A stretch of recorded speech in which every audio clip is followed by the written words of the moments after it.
एक समय की बात है, एक हंस और एक कौआ बहुत अच्छे मित्र थे। दोनों सड़क के किनारे एक घने छायादार वृक्ष पर रहते थे।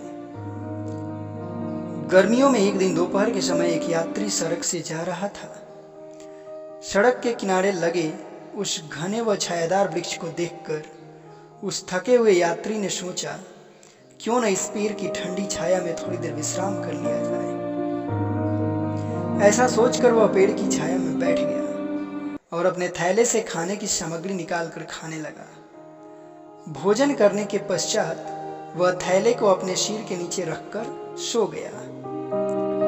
सोते हुए यात्री को हंस ने देख लिया।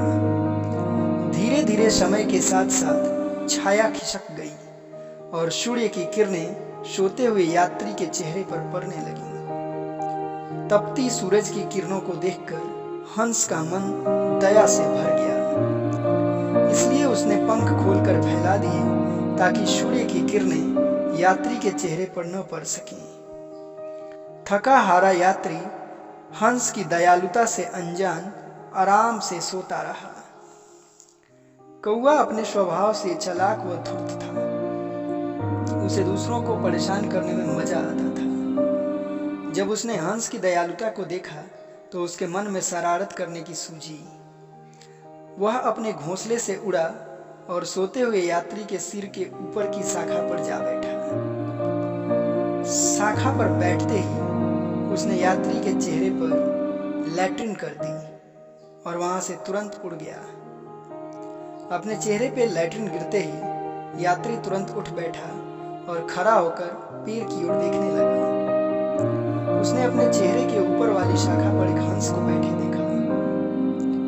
यात्री ने सोचा कि जरूर उसके चेहरे पर इसी हंस ने लैट्रिन की है। गुस्से में आकर उसने एक पत्थर उठाया और पूरे ताकत से फेंककर हंस को मारा।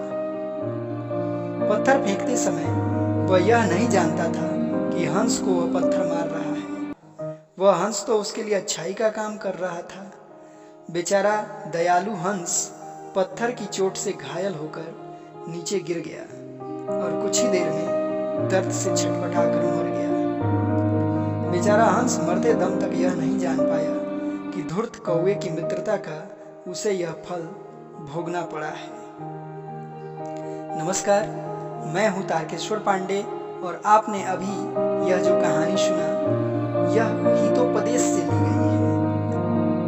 अब आपका काम शुरू होता है यहाँ से। आपको इस कहानी का एक उचित शीर्षक देना है और साथ ही साथ यह बताना है कि इस कहानी से आपको क्या शिक्षा मिलती है। तो देर किस बात की, कमेंट बॉक्स में फटाफट लिखिए कहानी का शीर्षक और इस कहानी से क्या शिक्षा मिलती है। फिर मिलेंगे अगले कहानी के साथ। तब तक के लिए गुड बाय।